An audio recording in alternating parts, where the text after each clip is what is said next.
Welcome to Not Milk Never Milk. Subscribe if you're lactose intolerant.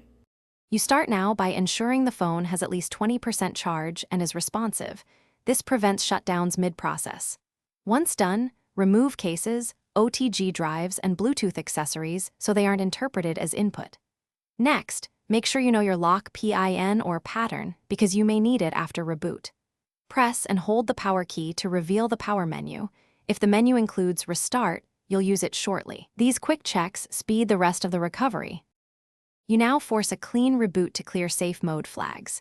If the power menu shows Restart, tap it and allow the system to fully reboot. This often clears safe mode.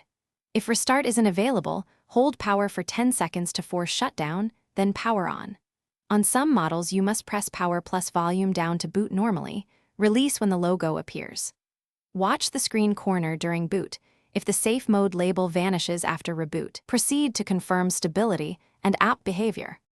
You finish by checking whether normal functions returned, open apps, test Wi-Fi and calls. If safe mode persists, uninstall apps installed or updated just before the issue, go to Settings Apps and remove suspicious ones. Once done, reboot normally to test. If unable to exit, boot into safe mode intentionally to remove more apps or backup data and perform a factory reset as a last resort. Key tip: if exit fails, check for stuck volume buttons or damaged power. Thanks for watching. If this was helpful, leave a like and consider subscribing. See you next time.